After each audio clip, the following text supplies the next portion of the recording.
Hey, welcome back to Mr. Market. Thank you so much for joining me. We're now to episode 23. This past week, I took a little vacation with my girlfriend, Roxy, and we went over to Las Vegas and took a well-deserved break. It had been years since I had gone on vacation, and I had an amazing time. So I wanted to veer off from my normal, regular scheduled program to talk to you a little bit about something extraordinary that happened to me. So just this Saturday, we were starting to get a little bit hungry, and so we wanted to stop by to grab some lunch. And over at the Wynn Hotel, there is this cafe called Terrace Point Cafe. It looked great from outside. There's a long line, and the food looked delicious. So we got in, and we were able to grab a seat out in the back area. And over in this back area, there's this amazing pool, amazing views. The weather was perfect. Everything was just wonderful. And while we were having some lunch, halfway into our lunch, there's this guy that just walked in, very tall, distinguished looking gentleman, and it made me do a double take, because it looked a lot like this guy that I had heard about in the financial news and read about on the Wall Street Journal. And so I Googled him, showed my girlfriend that picture, and she said, yeah, that's him. And do you know who it was? It was Chamath. It was Chamath Palihapitiya. And he is well known for taking companies like Virgin Galactic public and SoFi public through the SPACs, the special purpose acquisition companies. And he had a number of other business ventures that proved to be very successful. So there I was, just continuing to look over to see what they're doing. And Chamath was sitting there with about 7 or 8 other guys, and I think they started noticing that we were looking at them. And I was wondering what they were thinking, like maybe they might know us. So while we were eating, we decided we wanted to find a way to go meet him. So we finished up our lunch, and we noticed at the same time that they were finishing up their lunch as well. So Roxy and I just kind of casually strolled along to get a little bit closer to their table, right in front where there was this beautiful view of the pool. And we started to talk out loud to ourselves like, hey, this is a really good view. Let's go take a picture. You know what? Let's get a picture taken of us. And right then and there, Chamath walked by, and I asked him, oh, excuse me, can you go take a picture of us? And then at that point, all his friends looked at us, and one of them said, hey, don't you want to take a picture with him? And Roxy is like, no, I want him to take a picture of us. And at that point, there was a burst of conversation that just erupted, all good natured. And so Chamath, he pauses, and he comes over, he takes my phone, and he starts looking for the best way to go take a picture of us. And he tells my girlfriend, I think we should change our angle a little bit here because of the lighting. We'll be backlit, and our picture won't show up very well. So I said, okay, why don't we all go take a picture together? And so he did, and this was the picture that he took. So after Chamath took this picture, I asked him, are you Chamath? And he smiled and said, yes, I am. And we shook hands, and I said, nice to meet you. And shortly after, there was another person that started calling out to us at the other side of the table, and he said, hey, the other guys were saying, hey, this guy's famous too, you should go take a picture with him. And I'm embarrassed to admit I didn't know who he was, but I thought, heck, why not? We're in some pretty amazing companies, so let's go take a picture with him. And I walk over to him, and we shake hands, and he says, hey, do you know the allinpodcast? I go, and he looks at me expectantly, like I'm supposed to know what this is. And he says it again, all in, with that expectant face. And for the life of me, I had no idea what he was talking about. I was like, oh my God. So I said, I'm sorry, I'm not familiar with it. And a couple of his other friends started laughing, and one of them said, hey, we're taking refunds on his book. So, he was very gracious with it. And this whole time, Chamath had been taking numerous pictures of us so the whole thing could be documented. And so I got to take a picture with this gentleman. And afterwards, I found out, I Googled his name. So it turned out that gentleman I was talking to was Jason Calacanis. And he is actually well known in the angel investing circles for having actually written the book on angel investing. It's called Angels. And he was famous for turning $100,000 into $100 million by investing in startups like Uber, Wealthfront, and Robinhood. And so he and Chamath are actually co-hosts of a podcast called All In, where they talk about the markets and poker. And I thought it was a great idea, and now I'm going to have to go check out their show too. So have a look at it, and maybe you might learn a thing or two, as will I. So on that Saturday, I met Chamath in a private setting with his friends. And the person that I met was respectful, reserved, thoughtful, and kind. And he and Jason were very gracious and very welcoming. And he and his friends were very friendly. And it gave us a very good impression. And we were very thankful for the opportunity to meet them. It was nice to see the human side of the people that you read about in the financial press. And it just made our trip even more wonderful to see that. So very thankful for that opportunity. Chamath and Jason, thank you so much for being gracious. I hope we get to meet again someday, and I hope you subscribe to my YouTube channel. So back to my regular program. Over this past week, I probably had about the most interesting week of my life, literally. On Monday, I took and passed the exam for the CDFA, which is the Certified Divorce Financial Analyst designation. And what that does is it allows me to help couples who are divorcing split up their assets evenly, fairly, so neither party gets screwed. Because in a divorce, things can get messy, and often one party does get the short end of the stick. And so I'm there to help even things out.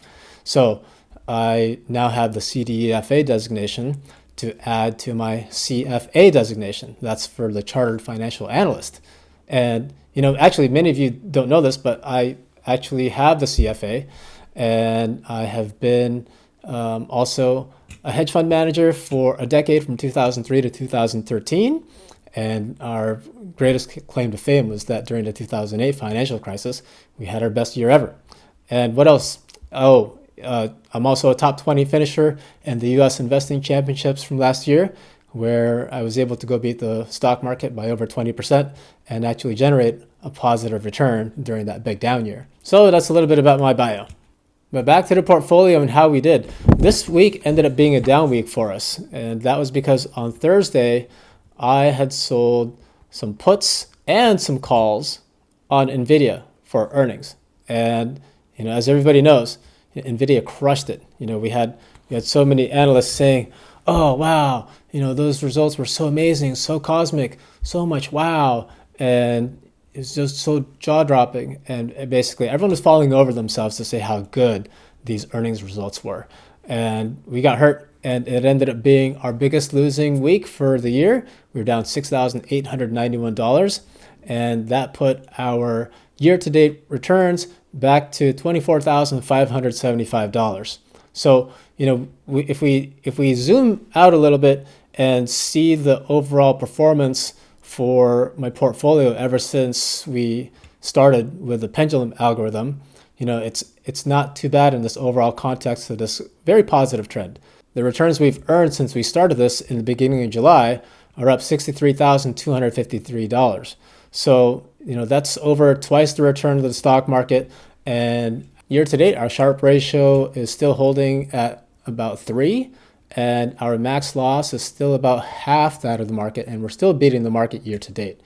Ever since the inception of the pendulum algo, our returns have been about twice that of the market. Our max loss has been about 75% less than the markets, and our Sharpe ratio has been about 5 times higher than the markets. So in that overall context, we're still doing quite well. Let's talk about losses. This is actually really important. We can't always just talk about our wins.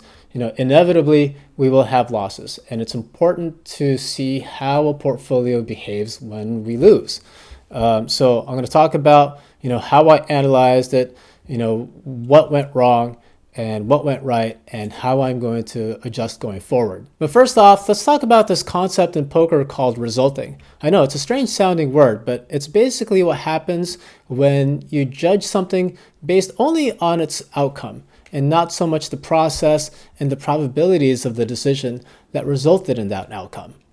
So for example, if you're playing blackjack and your hand shows a 19, the proper step to take would be to just hold and not to draw any more cards. But if the dealer draws a 20, a person who's resulting could say, oh, I made a bad decision because I lost. But in reality, it was the right decision. And the person who looks at the probabilities, the person who looks at the decision-making process realizes that, hey, that is the proper step, the proper move to make.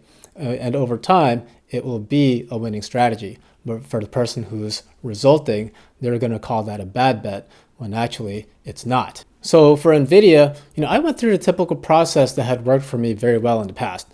I looked at the implied move based on what the call prices and put prices were, and I wanted to give myself an extra margin of error, so I doubled the distance from what it could possibly go to. And also, I looked at the charts, I looked at the trends, I looked at where the possible resistance points were, and I made sure to place my level, right at the upper end of the channel and right where that old time high was, because that's typically where markets pull back.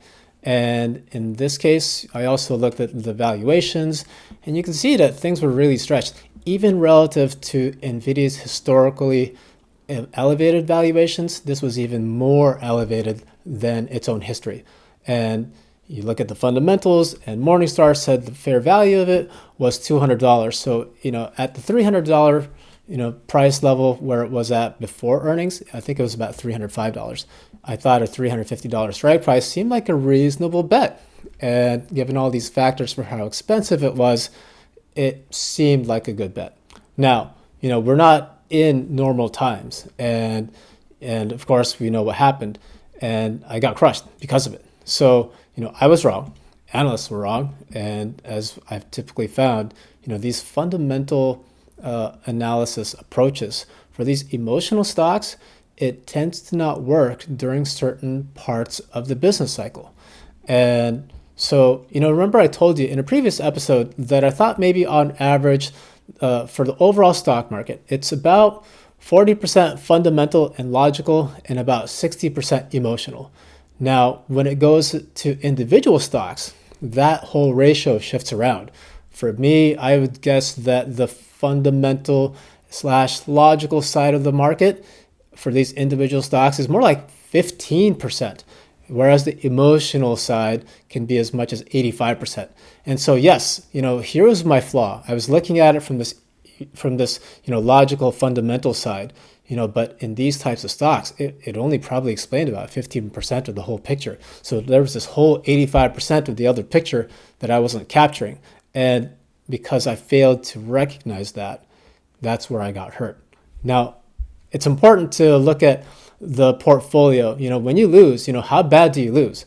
Did I size my bets properly? Well, I was down about 3% for the week. And, in overall context of things, 3% is not that bad. That's something that we could readily recover from, over the course of a couple months. And, the important thing is that we sized our bets appropriately so that even if we were wrong, we don't impair our portfolio. And that's a really important skill to have is, hey, you need to be able to cut your losses. You need to be able to make sure that your bet sizes are appropriate enough, because at some point you will be wrong. And when you are wrong, you need to be ready for that. So you need to make sure that you don't take overly large bet sizes, especially when it comes to individual stocks. There's a saying in the market, there are old traders and there are bold traders, but there are no old, bold traders. This is exactly the kind of situation that makes me a little bit less bold. So, I'm going to be less inclined to be selling calls, and especially for tech stocks, but I think it's a little bit short-sighted to have a blanket statement that thou shalt not sell calls on companies during earnings. I think that's a prudent rule to contain your risk, especially in this kind of environment. But there's a time and place for it. And I think there will be a time, but only after the uptrend breaks.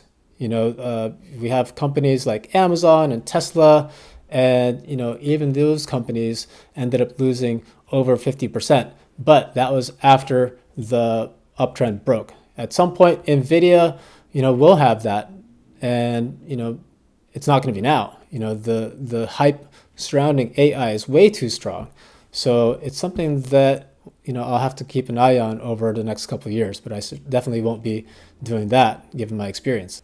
But one other thing to go consider is that if it's very dangerous to go sell calls on these AI stocks, it suggests to me that we're entering this new phase of the business cycle where you're going to get this euphoria, for all things AI related. It reminds me a lot of the 2000 .com bubble, where everything was just, .com. And once you had that .com hype added to your earnings releases, the market would really drive it up.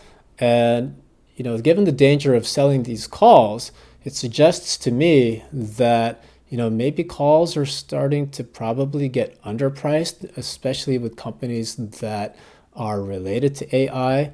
And, it might open this other window where trading these AI companies and buying these calls might be on balance a little bit more profitable than in the past, because this is that part of the cycle where some of the quote unquote dumb money can actually make a lot of money. And it's a really bad idea to go fight that, because this irrationality, or whatever you want to call it, it can persist. It can persist for years.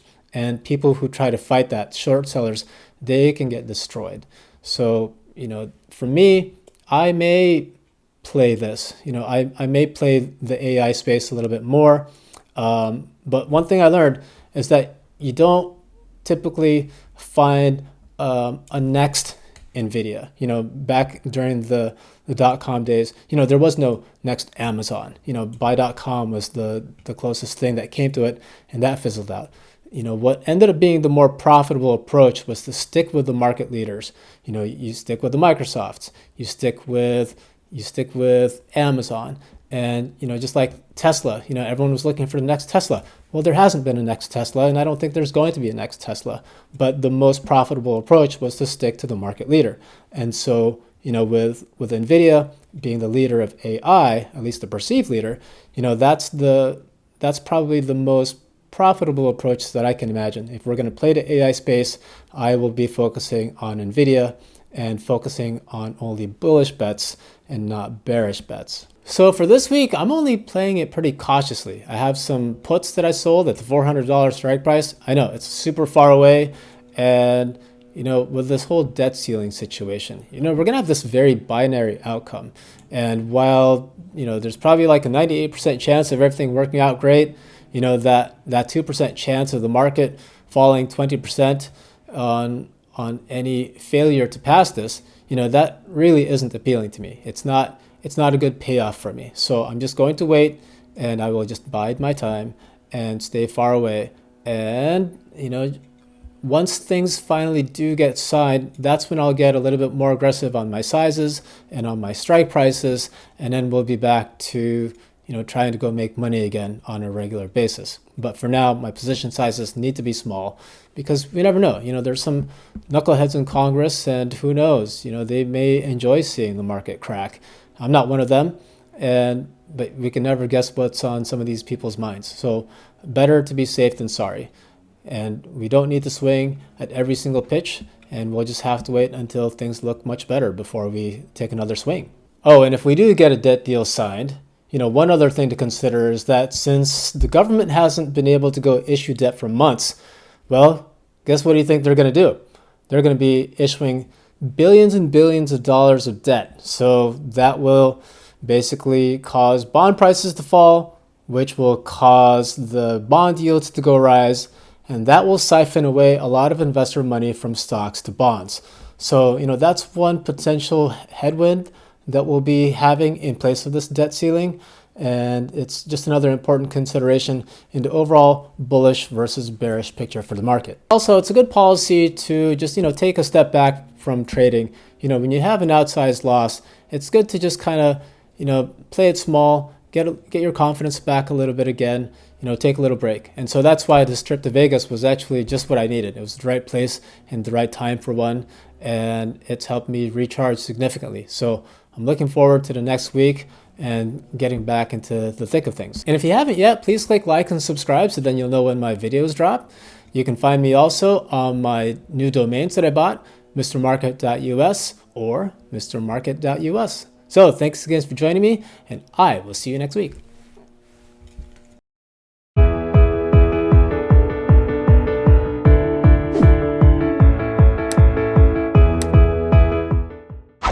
And just in case you need reminding, none of this is financial advice. None of this is a recommendation to buy or sell. We all know that there's inherent risks involved in the market.